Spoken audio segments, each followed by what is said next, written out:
Après avoir analysé à chaud en vidéo le tirage au sort zone Afrique des qualifications à la prochaine Coupe du Monde, une Coupe du Monde qui aura lieu aux États-Unis, au Mexique ainsi qu'au Canada en 2026, j'ai donc décidé de faire une mini-série dans laquelle j'analyse chacun des groupes, une vidéo pour un groupe, histoire que ça ne fasse pas trop long pour vous et que je puisse suivre un plan suivant, la présentation des équipes du groupe, leur histoire en Coupe du Monde, leur histoire en Coupe d'Afrique des Nations, la forme du moment des équipes depuis les 13 derniers mois, donc depuis le mois de juin 2022, et enfin quelles sont les équipes de ce groupe en question qui ont un stade homologué. J'ai sorti absolument tous les groupes. Aujourd'hui c'est le dernier épisode de cette mini-série d'analyse, le dernier groupe. Pour autant ce n'est pas la dernière vidéo relative aux qualifications à la prochaine Coupe du Monde, il y en aura encore pas mal, ne vous inquiétez pas, il y a encore une vidéo pire, meilleur groupe. Après les analyses on va voir qui est le pire groupe, qui est le meilleur groupe. Ensuite quand on aura les dates on verra le calendrier. Et ensuite, il y aura des débriefs des matchs, les bilans des premières journées, deuxième, etc., etc. Et avant de commencer, n'hésitez surtout pas à vous abonner si ce n'est pas encore fait. Vous êtes environ 70% à regarder les vidéos sans être abonné, donc faites-le, ça m'aide énormément. D'autant plus qu'il y a déjà depuis plus d'un mois une vidéo par jour qui sort, et ce encore jusqu'à la fin du mois d'août. Donc faites-le, ça m'aide énormément. Et c'est parti pour l'analyse du dernier groupe.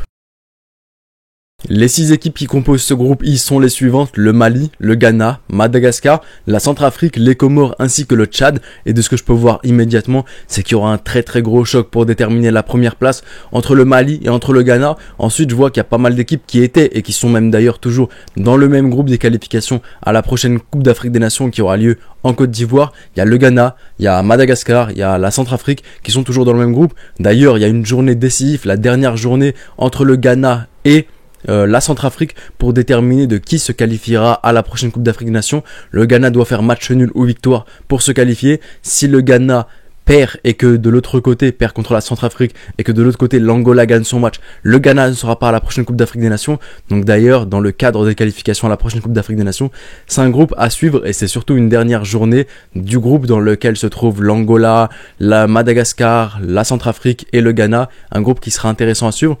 Après cela, ma culture géographique et footballistique ne me permet pas de savoir s'il y a des derbies. Faites-le moi savoir dans l'espace commentaire s'il y en a. Et voilà un peu de ce qu'il en était de la présentation de ce groupe I. En ce qui concerne leur histoire en Coupe du Monde maintenant, parmi les 6 équipes qui composent ce groupe I, seule une est déjà allée en Coupe du Monde à 4 reprises. C'est bien entendu les Black Stars, le Ghana, et leur meilleur parcours était en 2010. Ils sont arrivés en quart de finale, un pied en demi-finale, mais malheureusement le deuxième pied appartenait à Samoa Gyan.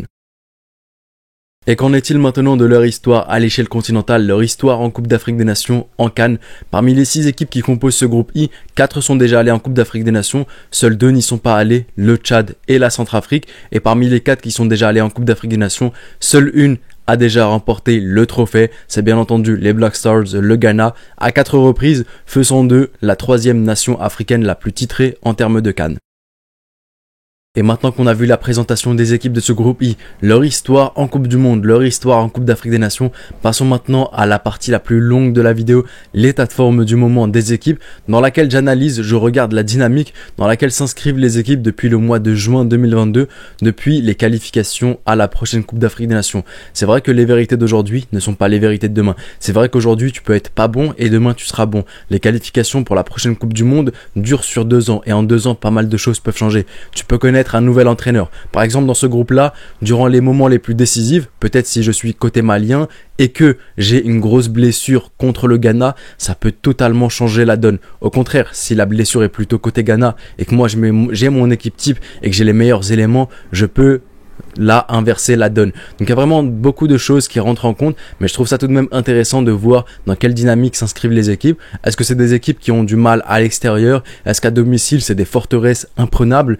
Est-ce que à l'extérieur ils arrivent quand même à chipper des points, etc., etc. Et commençons donc avec le Mali pour voir l'état de forme sur les 12 derniers mois depuis le mois de juin 2022 dans le cadre des qualifications à la prochaine Coupe d'Afrique des Nations. On a eu Mali-Congo, le Mali explose le Congo sur le score de 4-0 à domicile. Ensuite un match à l'extérieur pour le Mali contre le Soudan du Sud où le Mali, même avec un carton rouge, bat le Soudan du Sud sur le score de 3-1. Ensuite, on a un amical international, mais ça ne rentre pas dans le cadre de l'équipe première. Championnat d'Afrique des Nations non plus. Ensuite, on a des amicaux internationaux 1-0 contre la Zambie. Le match contre l'Algérie, le 4-0, ça ce n'est pas l'équipe première, c'est l'équipe A' du Mali. On a ensuite Algérie-Mali, ça c'est l'équipe première du Mali. Un match nul, un partout. Ensuite, on a des amicaux internationaux, cela est relatif au championnat d'Afrique des Nations. Championnat d'Afrique des Nations, cela ne m'intéresse pas. Et on revient dans le cadre des qualifications à la prochaine Coupe d'Afrique des Nations. On a Mali à domicile contre la Gambie.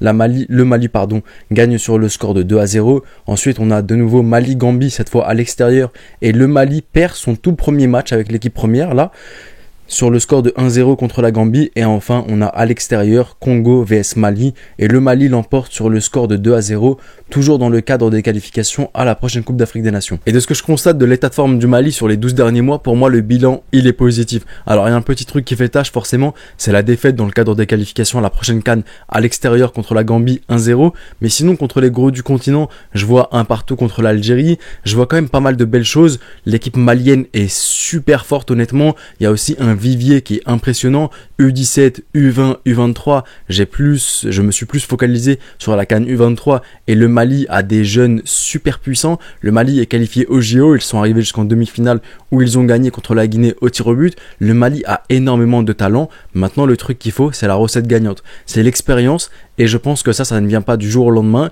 Les talents doivent être mis dans les meilleures conditions. Ces talents maliens doivent être subordonnés à un super coach, un coach qui puisse faire ressortir le meilleur de l'équipe malienne, et qui puisse trouver la formule gagnante. Parce que le Mali a absolument tout ce qu'il faut. Les joueurs, ils ont ce qu'il faut. Maintenant, il faut l'expérience et il faut le coach qui puisse t'emmener loin et surtout que les égos soient mis de côté et qu'il y ait une très très bonne cohésion de groupe. Pour ce qui est maintenant de l'état de forme du Ghana sur les 12 derniers mois dans le cadre des qualifications à la prochaine Coupe d'Afrique des Nations, on commence par cela. On a Ghana-Madagascar. Ils sont d'ailleurs dans le même groupe comme vous le savez. Il y a une victoire du Ghana sur le score de 3-0 à domicile. Ensuite, on a Centrafrique-Ghana à l'extérieur. Le Ghana fait match nul, un partout. Ensuite, on a la Kirin Cup où le Ghana perd contre le Japon sur le score de 4-1 en demi-finale. Et ensuite, ils vont remporter la petite finale et obtenir la 3e place de cette Kirin Cup en battant le Chili au tir au but. Ensuite, on a Championnat d'Afrique des Nations. Cela ne m'intéresse pas. Amical international, on a une défaite de la part du Ghana sur le score de 2-1. Ensuite, Championnat d'Afrique des Nations, cela ne m'intéresse pas. Ensuite, on a les amicaux pour préparer la Coupe du Monde. On a Brésil-Ghana. Le Ghana perd sur le score de 3-0. Ensuite, le Ghana bat le Nicaragua sur le score de 1-0. Et le Ghana bat la Suisse sur le score de 2-0. Et ensuite, on arrive en Coupe du Monde où le Ghana perd sur le score de 3-2 contre le Portugal. Bat la Corée du Sud sur le score de 3-2. Et perd contre l'Uruguay sur le score de 0-2 et est disqualifié de la Coupe du Monde, ne va pas en 8e de finale. Ensuite, on a matchs amicaux pour préparer le championnat d'Afrique des Nations, cela ne m'intéresse pas.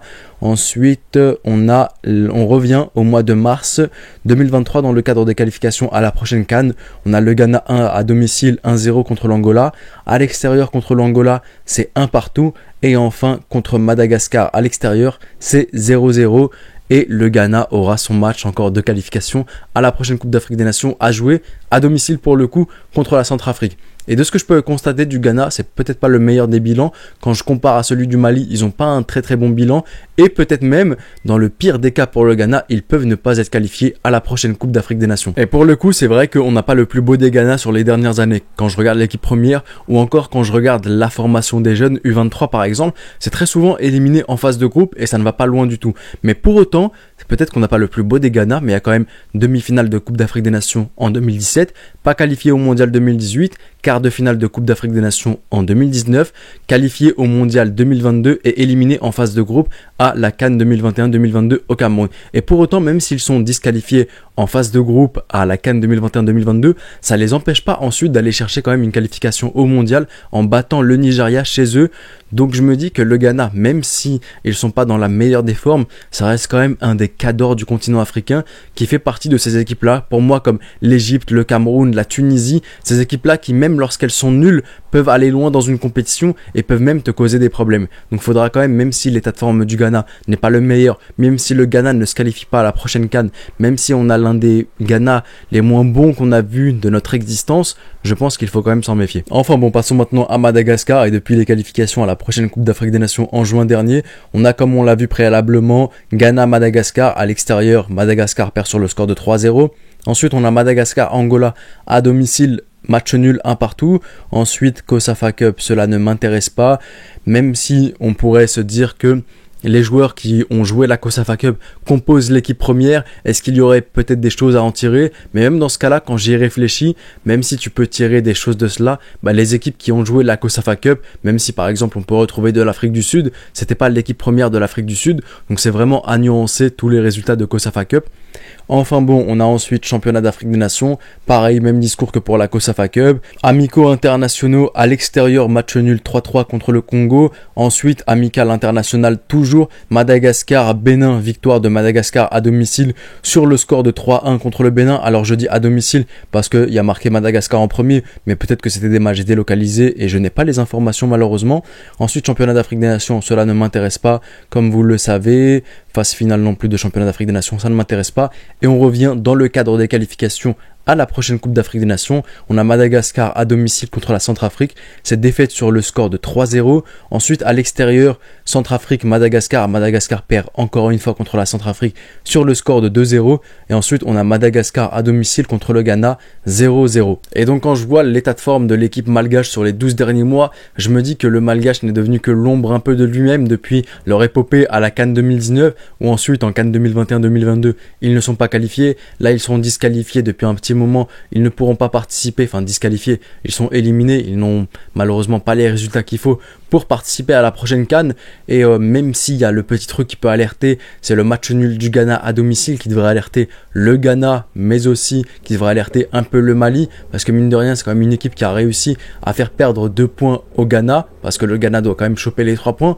Je me dis qu'il n'y a pas grand chose vraiment à craindre et que malheureusement, ils ont connu leur heure de gloire, mais que la régularité n'a pas été là, quoi. Enfin bon, passons à la Centrafrique maintenant, et je constate que si on enlève championnat d'Afrique des Nations, il y a simplement 5 matchs joués cette année. Donc, qualification à la prochaine Coupe d'Afrique des Nations en juin 2022. On a une défaite de la Centrafrique à l'extérieur contre l'Angola 2-1. Ensuite, on a match nul à domicile 1 partout contre le Ghana. Championnat d'Afrique des Nations, cela ne m'intéresse pas comme vous le savez, et en plus, c'est le Congo qui s'est qualifié, non pas la Centrafrique. Ensuite, on revient au mois de mars 2023 dans le cadre des qualifications à la prochaine Coupe d'Afrique des Nations.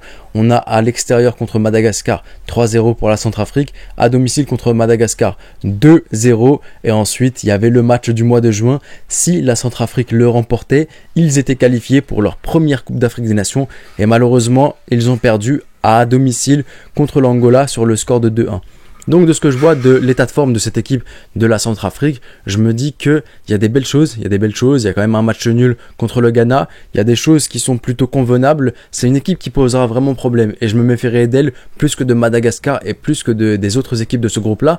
Et mine de rien, pour une équipe comme le Ghana et le Mali qui a déjà un gros prétendant à la première place de ce groupe-là, si ils perdent des points bêtement, parce que forcément je vois l'un des deux terminer premier et le deuxième terminer deuxième forcément, mais il faudra faire partie des meilleurs deuxièmes, et si déjà logiquement les deux ne peuvent pas finir premier, et si le deuxième ne maximise pas tous les points possibles pour faire partie des 4 meilleurs deuxièmes sur 9 groupes, pour ensuite jouer le mini tournoi, déterminer le meilleur qui affrontera le barragiste en Asie, ça risque d'être compliqué. Et cette équipe de Centrafrique, mine de rien, elle vole pas mal de points, elle a l'air plutôt redoutable, et je me méfierai d'elle.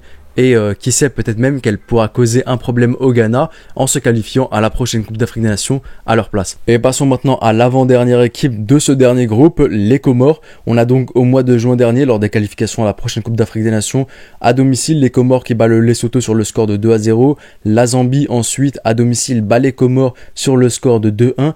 D'ailleurs, les Comores ne sont pas qualifiés à la prochaine Coupe d'Afrique des Nations qui aura lieu en Côte d'Ivoire. Ils ont connu leur épopée au Cameroun en 2021-2022, mais tout comme Madagascar, je pense que la régularité malheureusement n'a pas été là, et c'est l'un des plus gros problèmes de certaines équipes en Afrique, c'est qu'il n'y a malheureusement pas cette régularité qui te permet de venir en Coupe d'Afrique des Nations une fois, deux fois, trois fois de suite. Tu viens, tu fais ton épopée, mais si durant 10 ans tu ne reviens plus, je vois pas trop l'intérêt, et je pense que l'une des choses sur lesquelles il faut le plus se focaliser pour les équipes, par exemple chapeau 5, chapeau 6 et même chapeau 4, c'est surtout la régularité. Enfin bon, ensuite on a COSAFA Cup, cela ne m'intéresse pas, en plus il n'y a pas grand chose de flamboyant, qualification au championnat d'Afrique des Nations, non plus, et en plus c'est l'Afrique du Sud qui se qualifie. On a ensuite Amical International, défaite contre la Tunisie à l'extérieur sur le score de 1-0, défaite contre le Burkina Faso à l'extérieur sur le score de 2-1, ensuite dans le cadre des qualifications à la prochaine Coupe d'Afrique des Nations, on a défaite 3-1 contre la Côte d'Ivoire, défaite à domicile cette fois sur le score de 2-0 contre la Côte d'Ivoire aussi, et ensuite à l'extérieur contre le Lesotho, victoire sur le score de 1-0, et ensuite COSAFA Cup, et malheureusement il n'y a qu'une seule victoire contre les Seychelles, mais ensuite c'est défaite. Donc de ce que je peux tirer comme bilan pour les Comores, c'est un peu la même chose que je dirais pour Madagascar, c'est qu'ils ont connu leur épopée à un moment donné, mais que malheureusement la régularité n'a pas été là, peut-être qu'ils sont restés sur leurs acquis et on pensait que cela suffisait pour ensuite repartir en Coupe d'Afrique des Nations ou faire encore mieux, mais malheureusement il y a d'autres équipes à côté de toi qui progressent, et si toi de ton côté tu ne progresses pas 2 fois plus que celui qui est à côté de toi, malheureusement tu ne pourras pas arriver à tes objectifs, et je pense que pour les Comores ça a un peu été le cas, et malheureusement je pense pas que ce soit vraiment, je ne vois rien d'alarmant pour les grosses équipes comme le Mali ou encore le Ghana. Et en tout cas, bon courage aux frères comoriens pour revenir plus fort. Et enfin, la dernière équipe de ce dernier groupe, le groupe I, le Tchad. Et malheureusement, il n'y a pas grand chose à analyser. Depuis le mois de juin, enfin même pas depuis le mois de juin 2022, depuis même mars 2022, il n'y a pas grand chose à analyser. Ils ne se sont pas qualifiés pour les qualifications à la prochaine Coupe d'Afrique des Nations. Ils ont perdu contre la Gambie. Ensuite, ils ne se qualifient même pas au championnat d'Afrique des Nations. Et malheureusement, c'est comme toutes les équipes du chapeau 6. On peut défiler très facilement. Je défile et je retombe facilement jusqu'à 2015 lorsque l'Égypte avait joué contre eux pour les qualifications à la Coupe du Monde 2018. Donc vraiment, c'est le genre d'équipe qui ne connaissent même pas 20 matchs en l'espace de 10 ans. Et c'est malheureux pour eux. Mais c'est assez explicable parce que chapeau 1, chapeau 2, personne ne va aller chercher une équipe du chapeau 6 pour jouer. Déjà en termes de points FIFA, tu ne gagnes pas grand chose. En termes de leçons, tu n'en tires pas grande leçon. Donc je peux comprendre, mais comme je le dis à chaque fois, les armes sont actuellement entre les mains des équipes du chapeau 5 et du chapeau 6 pour tirer le plus de leçons possible, parce que c'est eux qui vont affronter du chapeau 1, du chapeau 2, du chapeau 3, du chapeau 4. Donc vraiment qu'ils tirent les meilleures leçons possibles de ces matchs-là. Ils vont prendre des tarifs, ça on va pas se mentir à nous-mêmes. Je vais pas vous dire je vois le Tchad créer la surprise et aller en Coupe du Monde, pas du tout. Faut quand même rester réaliste. Ils vont prendre des tarifs, ça c'est un peu sûr, mais je pense qu'il faut quand même tirer les bonnes leçons, regarder les infrastructures dans les autres pays, progresser et surtout ne pas vraiment se décourager, et je pense que c'est le plus important, et tenter par exemple pour le Tchad de se dire que en 2040 on participe à la prochaine Coupe d'Afrique des Nations, et ensuite depuis 2040 on participe à toutes les compétitions. Je pense que c'est plutôt l'optique qu'il faut avoir, plutôt que de se dire on participe à la prochaine mais que ensuite 10 ans plus tard, enfin sur les 10 prochaines années tu ne participes plus. Je pense que le plus important c'est de viser long terme et de la régularité à partir du moment où tu te qualifies pour la première fois. Donc voilà. Et enfin, pour terminer l'analyse de ce dernier groupe, du groupe I, quels sont les pays qui ont un stade homologué? Quelles équipes ont un stade homologué? Parmi les 6 équipes de ce groupe I, 4 ont un stade homologué. Seule la Centrafrique ainsi que le Tchad n'ont pas de stade homologué par la CAF et donc par la FIFA, ce qui veut dire que lorsqu'ils joueront à domicile, le match sera délocalisé dans un autre pays, ce qui est parfois, pour moi, selon moi, très souvent un avantage pour l'équipe qui est entre guillemets à l'extérieur, qui n'aura pas à être la seule à faire le déplacement dans le pays qui est censé être à domicile, qui ne sera pas devant les propres supporters du pays à domicile, etc., etc. En tout cas, donnez-moi votre avis, vous, dans l'espace commentaire. Est-ce que vous pensez que c'est plus un avantage pour l'équipe qui a son match qui est délocalisé, ou bien pour l'équipe qui était forcément déjà à l'extérieur? On arrive maintenant à la fin de l'analyse, à la fin de cette vidéo. À vous maintenant de jouer, de m'apporter des informations complémentaires, de me corriger si j'ai commis des erreurs, de me montrer qu'une information que j'ai prise, je ne lui ai peut-être pas accordé l'importance nécessaire et qu'elle reflète peut-être quelque chose de plus grand que je n'ai pas vu. Je me ferai un plaisir de tous vous lire dans l'espace commentaire. C'était le petit pharaon, prenez soin de vous et de vos proches et je vous dis... Arrivederci.